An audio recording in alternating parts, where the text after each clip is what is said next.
하나님의 말씀은 사도행전 12장 5절입니다. 다 함께 합독하시겠습니다.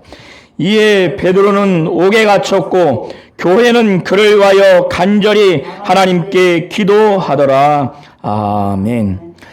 하나님은 기도를 들으시고 기도에 응답하시는 분이십니다. 오직 하나님만이 기도를 들으시고 그 기도에 응답하시는 유일한 분이십니다. 그래서 예수께서도 그가 이 땅에 계실 때, 육체에 계실 때 심한 통곡과 눈물로 간구와 그의 소원을 올렸고 그는 하나님을 경외하심으로 하나님이 그의 기도를 들으셨다라고 히브리서 기자가 그걸 기록하고 있습니다. 예수마저도 이 땅에 육신이 계실 때 심한 통곡을 하면서 눈물로 간구와 소원을 하나님께 아뢰었어요. 그런데 우리 성도님들이 잘 여기서 보셔야 할 것은 눈물로 기도하고 간구하고 심한 통곡으로 기도했다고 해서 하나님이 그거를 들으시고 응답하시는 것이 아니라 하나님을 경외하는 그 심정으로 하나님께 그렇게 기도해야 한다는 겁니다. 겟세마네에서 기도할 때 그의 기도를 제자들이 볼 때, 성경을 기록한 자들이 볼 때 이 땀이 핏방울이 떨어지듯이 그렇게 떨어지는 모습을 보고 또 그걸 기록하고 있습니다. 예수가 그냥 힘을 그렇게 들이지 않더라도 하나님은 그의 마음을 아시고 응답하실 수 있을 터인데 그는 그렇게 기도했어요. 제자들을 세우기 전날 밤에도 밤새 기도를 했습니다. 그래서 우리 성도님들이 하나님은 기도를 들으시고 기도를 응답하시는 분이심을 알고 그 누구에게도 기도를 해서는 안 되는 거예요. 그런데 하나님은 우리 성도님들 모두가 하나님께 간절히 기도하기를 원하는 거예요. 하나님께 간절히 기도하기를 원하는 거예요. 예수께서 심한 통곡과 눈물로 간구와 소원을 올렸어요. 땀방울이 핏방울이 떨어지는 것처럼 그렇게 기도를 했어요. 왜 그렇게 기도를 할 수밖에 없었는지 예수의 그 기도할 때에 그 기도의 제목과 그걸 갖고 하나님께 기도하는 그분의 심정, 이 기도가 응답되지 않으면 안 된다고 하는 그 절실함, 하나님의 뜻 안에서 그 절실함이 있기 때문에 그렇게 기도한 겁니다. 오늘 설교 범위 중에서 5절 본문을 보면 베드로는 옥에 갇혔고 교회는 그 베드로를 위해서 간절히 하나님께 기도했다는 거예요. 우리 성도님들이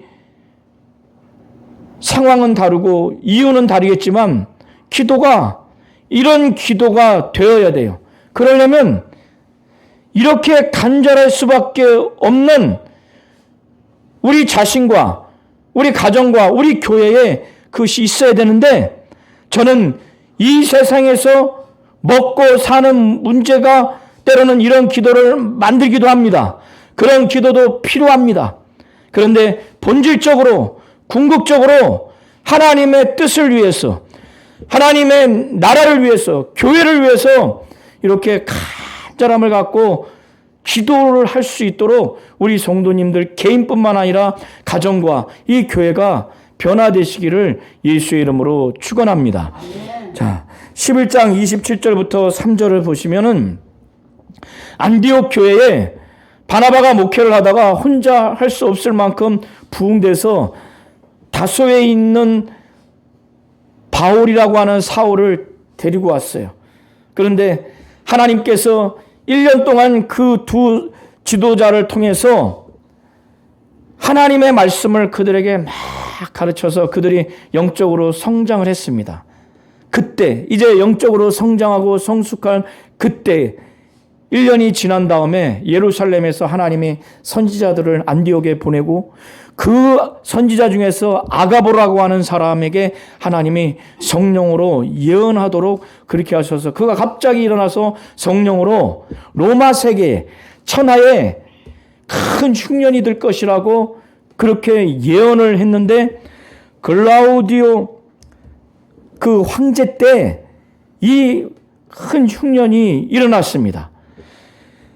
그래서 안디옥에 있는 이 성도들이 안디옥이라고 하는 지역은 국제적인 상업 도시입니다. 그렇기 때문에 예루살렘 교회가 있는 예루살렘 지역에 있는 성도들보다 좀 부유해요. 그래서 그들이 자기들이 영적으로 복음을 받아들이고 특별히 바나바와 사울이라고 하는 영적 지도자를 통해서 하나님의 말씀을 잘 가르침을 받아서 이렇게 성장하고 성숙을 했기 때문에 그들은 그 예루살렘 지역에 있는 유대인 출신의 그리스도인들에게 감사하는 마음, 고마운 마음이 있는 거예요.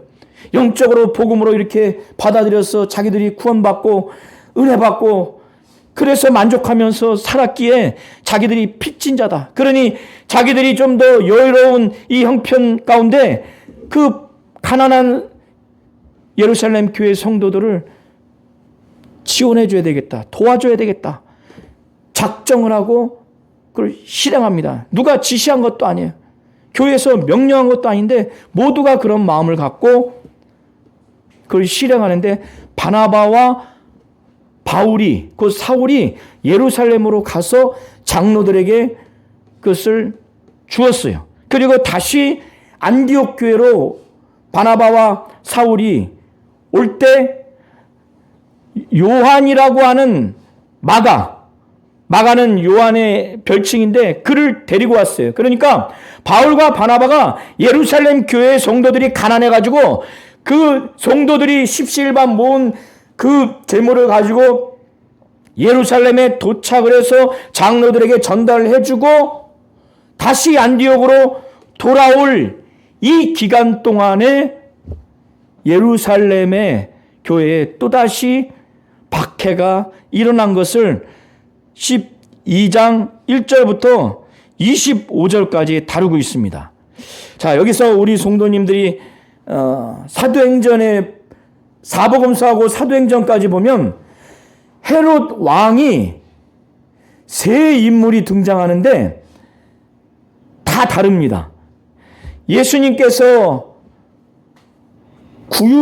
구유에서 어린 아이였을 때 구유에 누였을 때 그때 동방에서 온 박사들의 얘기를 듣고 그 당시 헤롯 왕이 명령을 내려서 2살 아래로는 다 죽이도록 학살을 합니다. 그때 그 헤롯은 헤롯 대왕이에요. 그리고 침례 요한을 목을 잘라서 참수해서 죽인 헤롯 왕은 그의 아들 헤롯 안티파스입니다. 그리고 오늘 사도행전 12장 1절부터 25절 사이에 나온 헤롯 왕은 그 헤롯 대왕 2살 아래로 다 죽이게 한 헤롯 대왕의 손자예요. 그리고 침례 요한을 참수한 헤롯 안티파스의 조카 바로 생질입니다. 그래서 헤롯 아그리파 1세입니다.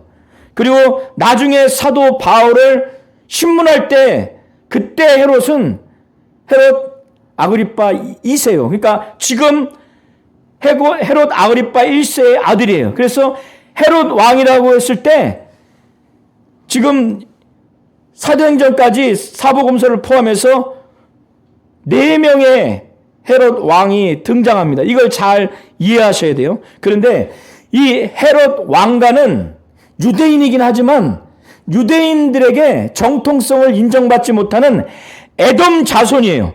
에돔 자손이니까 자기들이 유대인들에게 왕으로서 지지받고 호응받기 위해서, 정통성을 확보하기 위해서 이들은 유대인들이 좋아하는, 지지하는 그 정책, 친유대인 정책을 피고자 하는 것이 지금 그들이 늘 갖고 있는 생각이에요. 그래서 헤롯 대왕 때부터 예루살렘에 장기간에 걸쳐 예루살렘 성전을 짓는 것도 바로 그 이유입니다. 오늘 헤롯 왕인 헤롯 아그리파 1세는 그가 4살 때부터 로마에서 자랐어요. 그러니까 사실상 로마 사람이에요. 그러나 그는 유대인 출신이기는 합니다. 그는 경건한 유대인으로서 바리새적인 그런 유대교의 삶을 살았어요. 이 사람 역시도 에돔 출신이기 때문에 자기가 왕으로서 유대인에게 지지를 받기 위해서, 호응을 받기 위해서 유대인들의 환심을 사야 되는 정책을 수립하고 그걸 진행을 할 수밖에 없어요. 그것은 이 당시나 오늘날도 마찬가지예요. 오늘날도 정권을 잡은 자들이 어느 정권이든 국민들이 원하고 국민들이 반하는 것은 극도로 예민합니다. 그래서 헤롯 아그리파 1세가 가만히 보니까 유대인들이 기독교인들을 이제 본격적으로 집단적으로 아주 싫어하는 것을 느끼게 됐어요. 처음에는 그러하지 않았는데 이제 사마리아 지역에도 복음이 증거되고 이방인에게도 복음이 증거돼서 이방인들도 그리스도인으로서 예수 믿는 하나님의 자녀로서 포함되니까 유대인들이 이제 집단적으로 기독교인을 미워하는 것을 헤롯 아그리파 1세가, 헤롯 왕이 이걸 알게 돼서 그들의 환심을 더 사기 위해서 이 기독교인 중에서 지도자를 이 교회 중에서 몇 사람을 해야 되겠다, 이렇게 작정을 하고 야고보를 칼로 죽입니다. 야고보를 칼로 죽여요. 여기서 야고보는 세베대의 아들 야고보와 요한, 이 두 사람은 그의 어머니와 함께 예수께서 예루살렘에 올라갈 때 주의 나라의 좌편과 우편, 아주 최고위직을 요청했던 예수님의 두 제자입니다. 그러니까 베드로, 야고보, 요한은 예수님의 아주 가까운 제자들이에요. 그런데 이들이 예수님께 가장 고위직 두 자리를 요청했을 때 예수님이 이 두 제자에게 물었어요. 너희가 내가 마시는 잔을 마실 수 있겠느냐? 내가 받는 침례를 받을 수 있겠느냐?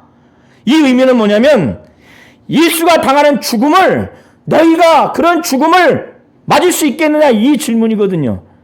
근데 그들은 이 의미를 알지 못하고 최고위직 자리만 얻고 싶은 마음에, 권력욕에, 다른 제자보다 더 높은 자리에 가고 싶은 마음에 할 수 있다고 말합니다.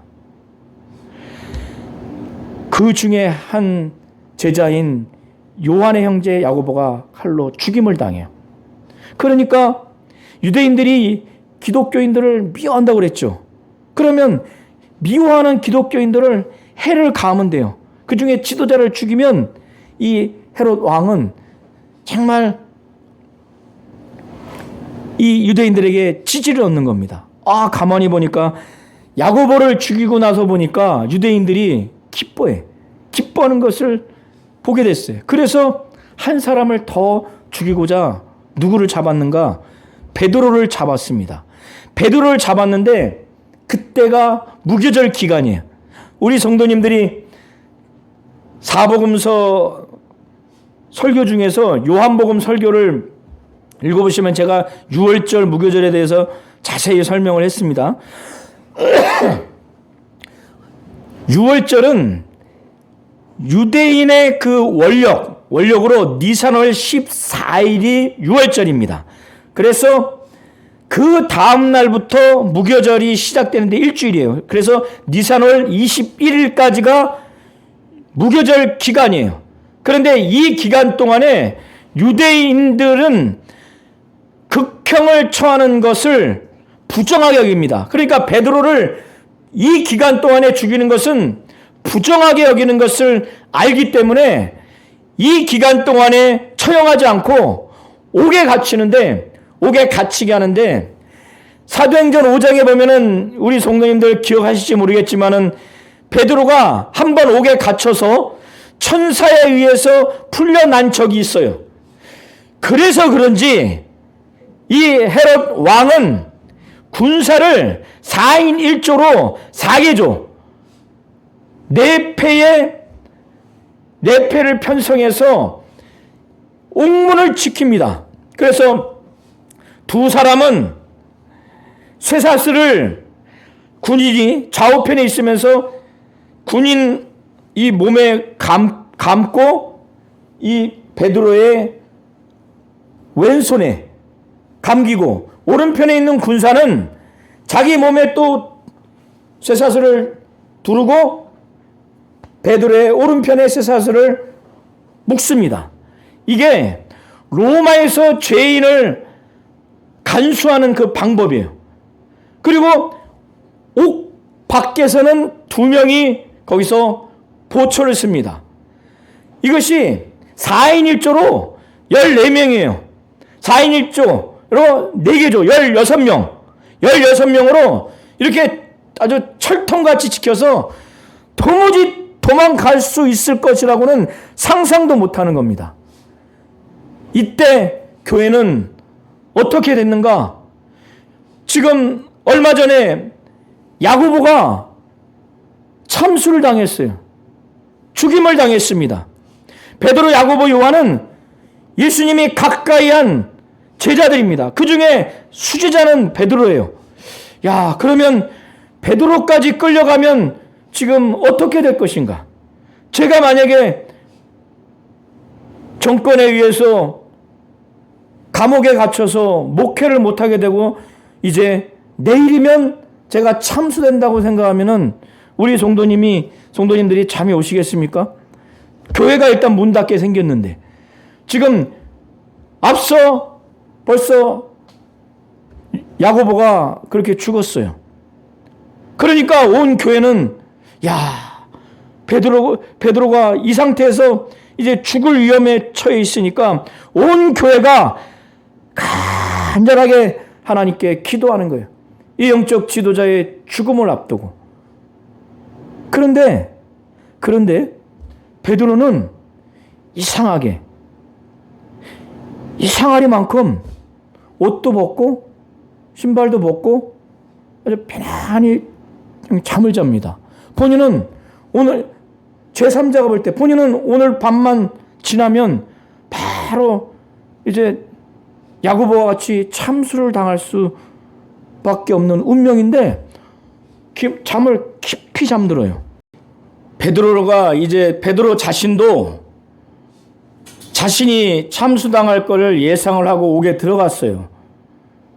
그런데 어찐 연고로 어떻게 그렇게 깊은 잠에 빠질 수가 있죠? 내일 죽는데 우리 성도님들 옥에 갇혔으면 잠이 옵니까? 근데 천사가 옆구리를 쳐야 할 만큼 잠이 깊이 들었어요. 베드로는 어떻게 해서 이렇게 깊은 잠에 들었을까? 그는 자기가 여기서 어떠한 죽음을 죽더라도 절대로 3번 부인했던 것처럼 절대 그러지 말아야 되겠다. 그리고 이 모든 것들에 대해서 하나님이 살려주시든 순교를 당하든 하나님에 대한 절대적인 그 신뢰, 하나님의 주권에 대해서 인정을 하지 않았다면 불안해서 단 1초도 잠을 잘 수가 없는데 깊이 잠들었어요. 그런데 호련히, 여기서 호련히는 원어로는 보라라고 하는 뜻이에요. 그러니까 호련히는 잘못 번역된 겁니다. 보라, 천사가 갑자기 베드로에 있는 옥중에 나타났어요.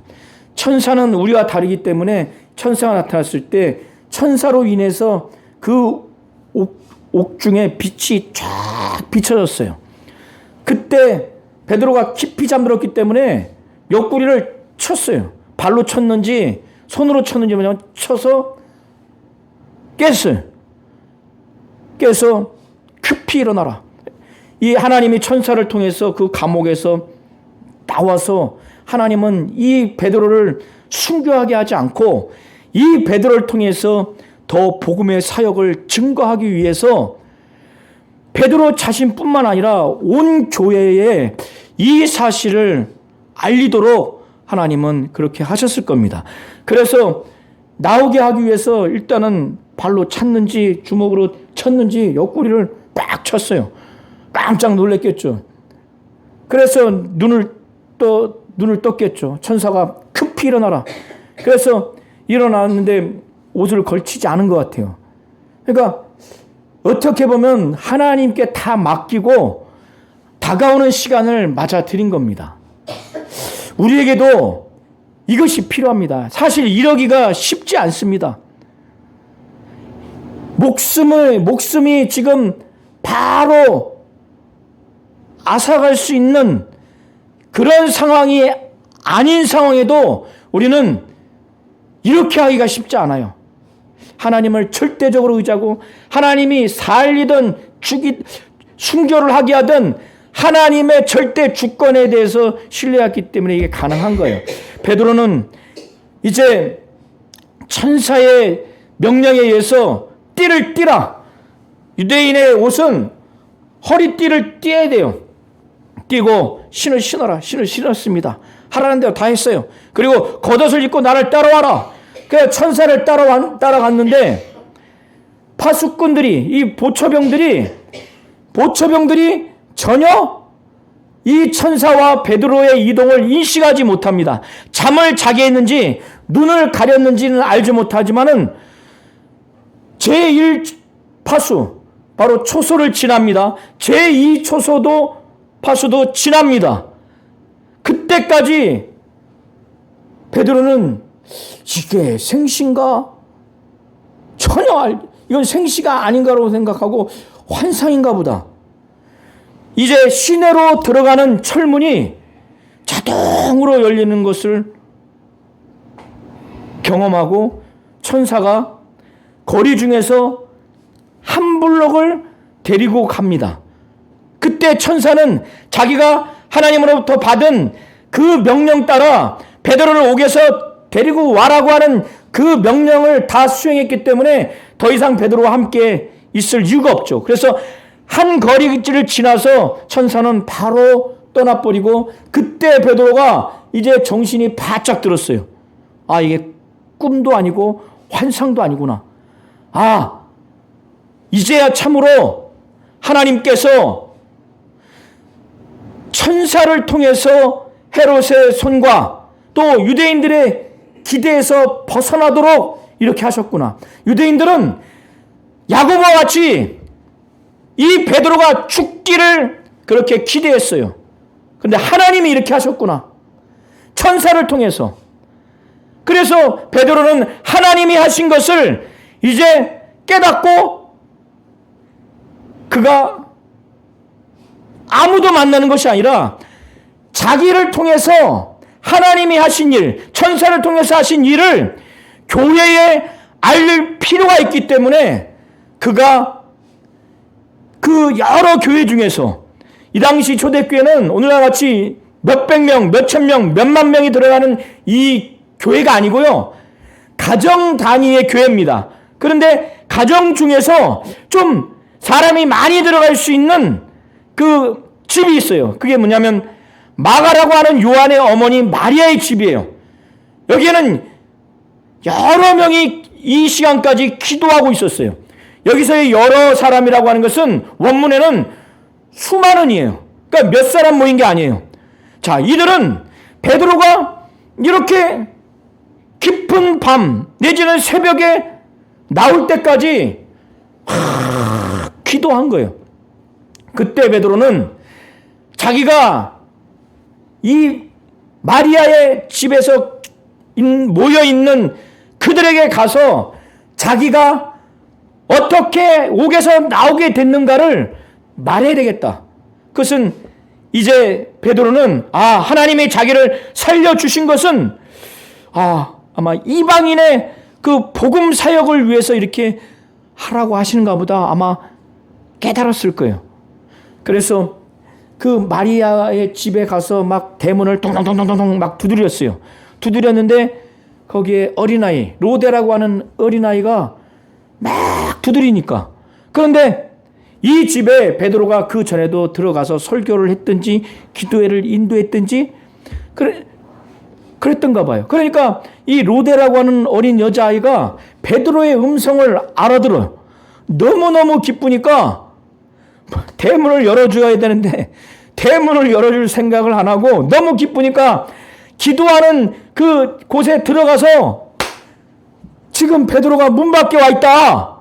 너무 기쁘니까 문을 빨리 열어줘야 되는데, 그러니까 그 기도하던 사람들이 이 여자아이에게 여자야 너 미쳤구나.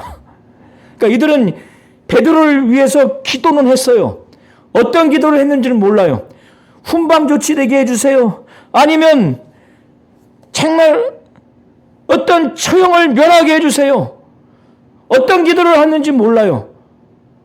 그러나 그렇게 베드로를 위해서 어떠한 기도를 했는지 모르지만 베드로를 위한 기도겠죠.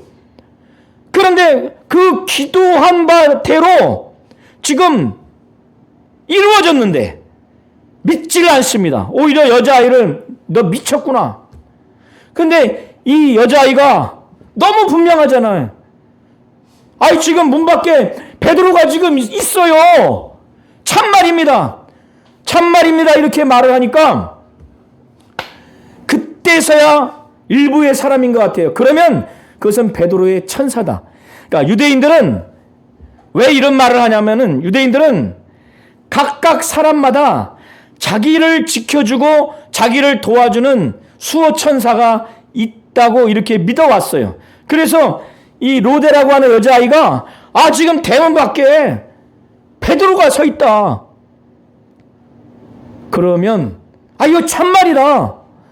그러면 그의 천사다. 계속 베드로가 문을 두드립니다. 계속 베드로가 문을 두드려요. 그래서 다른 사람들이 나와서 문을 열어줘요. 화들짝 놀랍니다. 베드로가 이 마리아의 집에 있는 사람들이 화들짝 놀래고 하니까, 그리고 지금은 그는 밤중이든지 아니면 새벽에 지금 나왔기 때문에 자기를 뒤쫓아서 잡아서 자기를 죽이려고 하는 이런 급박한 상황에 지금 이 마리아의 집에 있는 사람들이 자기로 인해서 지금 시끌벅적하면은 위험하기 때문에 베드로가 그들에게 손짓해서 조용하게 한 다음에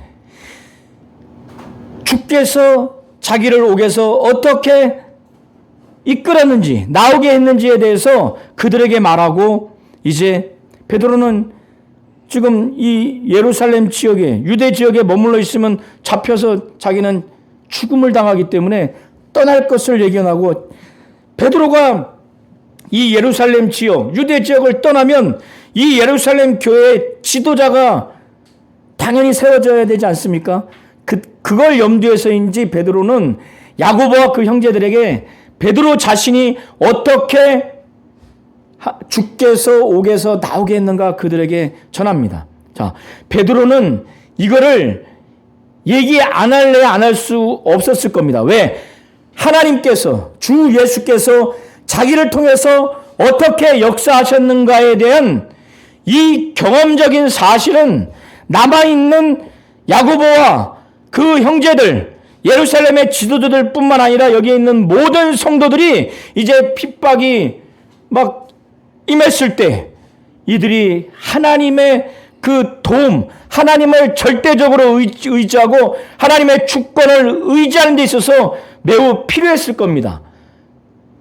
그리고 베드로가 이제 왜 유대 지역을 떠나서 피신을 해야 되는지, 1차적으로는 자기가 지금 옥에 있어서 나왔잖아요. 그러면 자기를 죽이려고 하는 사람들이 자기를 뒤쫓아오게 돼 있어요. 그런데 본질적으로는 베드로는 하나님이 자기를 통해서 이방 지역의 복음을 증거하라고 하나님이 살려주셨구나, 이걸 아마 확신을 했을 겁니다. 그래서 그는 다른 곳으로 이제 이동을 합니다. 자, 이런 상황에서 옥에 있는 16명의 이 군사들은 완전히 청천벽력 같은 상황을 지금 맞이합니다. 날이 샜는데 베드로가 어떻게 됐는지 도무지 알 수가 없는 거예요. 그런데 로마의 법은 그 간수가 형이 확정된 그 죄수를 풀어주거나 이렇게 하는 경우에 그 간수가 그 죄수의 형을 그가 받습니다. 그래서 이들이 충격을 안 받을 수가 없어요. 앞만 뒤져봐도 16명이 샅샅이 뒤져봐도 베드로 어디 갔느냐? 베드로 어디 갔느냐? 16명이 지금 충격받았어요. 그래서 위에 헤롯 왕에게 보고를 당연히 했죠. 헤롯이 찾으려고 찾아봐도 수색을 했는데 찾지를 못해요. 그러니까 로마의 그 법에 의해서 이 16명의 이 파수꾼들, 이 병사들을 신문하고 죽여라. 그래서 이 16명이 다 죽게 됩니다. 그리고 이 헤롯 왕은 자기의 관저가 있는 가이사랴 지역에 이동을 해요. 유월절도 끝났으니까. 이 유월절 행사, 무교절 기간 동안에 이 예루살렘 지역에 머물러 있었지, 이 헤롯 왕의 관저는 가이사랴 지역에 있는 겁니다. 그런데 20절부터 25절을 보면은 어떤 얘기가 나오냐면은 이 헤롯 왕이 자기가 유대인임에도 불구하고 영광을 하나님께 돌리지 않냐고, 그리고 지금까지 유대인들의 지지와 호소와 인기를 위해서 그들을 위한 정책을 피는 가운데 이들이 기독교인들을 미워하는 것을 알고 나서 교회 중에 며칠을 해하려고 작정을 하고 그 중에 야고보 사도를 칼로 죽였어요. 그리고 베드로도 죽이려고 옥에 가두었습니다. 그걸 뜻대로 이루지 못했죠. 기독교회를 핍박을 했어요. 이는 정치가임에도 불구하고 핍박을 합니다. 자기의 그 권력을 위해서. 그런데 이 헤롯이 20절부터 24절 보면은, 23절 보면 하나님께 저주받아서 심판받아서 죽는 것을 우리가 볼 수가 있습니다. 하나님은 기독교회를, 또 예수 믿는 자를, 그리고 오늘 본문 보면은 사도를 이렇게 핍박하고 죽이는 그런 집단, 그런 왕인 헤롯 왕에 대해서 하나님은 심판하시고, 그리고 똑같은 천사를 통해서 베드로는 거기서 옥에서 이끌림을 받아서 하나님의 일을 하도록 하나님이 그렇게 인도하셨지만은, 똑같은 천사를 통해서 헤롯은 이 천사가 그를 치니까 벌레가 그를 먹어서 죽어버리게 됩니다. 이 유대인 중에서 역사가인 요세푸스가 기록한 내용에는 이 헤롯이 어떻게 죽은 걸로 나와 있냐면, 축제일에 복통이 일어나서 5일 동안 고통을 당하다가 죽었다고 이렇게 기록되어 있어요. 그래서 어떤 학자는 그 기간 동안에 이 내장에 있는 벌레에 의해서, 기생충이겠죠, 의해서 죽임을 당했다, 이렇게 해석하는 학자도 있습니다. 자, 이 헤롯 왕국에는 특별히 옥수수 그 곡식을 이 베니게의 주요 도시인 두로와 시돈이라고 하는 도시는 베니게의 주요 도시입니다. 이 지역의 사람들은 무역을 해서 헤롯 왕국, 이 갈릴리 지역과 무역을 해서 양식을 먹고 살아요. 그런데 무슨 연고인지 모르는데 이 헤롯 왕이 두로 도시, 시돈 도시에 있는 사람들로 인해서 아주 화가 잔뜩 났어요. 뭐 때문에 나는지는 몰라요. 그런데 양식을 무역으로 해서 수입해가지고 거래해서 먹고 사는 두로와 시돈 사람들 입장에서는 헤롯 왕과 사이가 안 좋으면, 이 헤롯 왕이 이 도시의 사람들을 안 좋아하면 자기들은 뭘로 먹고 살아요? 그러니까 이 두 도시의 사람들이 한 마음으로 이 헤롯 왕에게 다가갔는데 지금 화가 잔뜩 났는데 그걸 어떻게 풀어요? 그러니까 헤롯 왕의 수석 보좌관 내지는 경호대장격인, 여기 보시면은 왕의 침소 맡은 신하 블라스도를 설득해서 그걸 중재자로 해가지고 이 헤롯 왕의 그 분노를 사그러뜨립니다.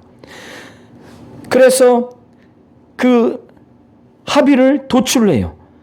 그런데 어느 로마 제국의 축제일에 이 헤롯 왕이 은으로 된 옷을 입었어요. 은으로 된 옷을 입으니까 햇빛에 비치면 막 반짝반짝하고 위험이 있죠. 예, 요세푸스 유대 역사가가 그렇게 기록을 합니다. 그런데 이때 이 백성들이 아마도 시돈과 이 두로 지역의 사람들일 겁니다. 이 사람들이 또 뭐 그 외의 사람들도 있겠죠. 이 헤롯 왕이 단상에 앉아서 연설을 하는 소리를 듣고, 아, 이거는 사람의 소리가 아니라 신의 소리다. 그런데 이 헤롯 왕이 그거를 듣고 그걸 받아들여요. 자기가 그걸 즐겨. 창세기 2장 3장부터 최초로 범죄한 그 동기가 우리 성도님들이 무엇으로 기억합니까? 하와가 하나님같이 되려고 선악을 알게 하는 나무를 따먹었어요. 그 이후로 수많은 인간들은 자신이 하나님이다, 자기가 예수다, 자기가 메시아다, 이런 사람들이 많았어요. 지금 헤롯 왕은 하나님께 영광 돌리지 않냐고 자기가 지금 하나님의 영광을 지금 받고 있는 거예요. 하나님은 그걸 볼 수가 없는 겁니다. 그래서 천사를 통해서 바로 치니까 벌레에 먹혀서 바로 죽게 됩니다. 자, 우리 성도님들 한번 24절 한 절만 읽고 마치겠습니다. 24절. 자, 한 절 큰 목소리로 한번 합독하시겠습니다.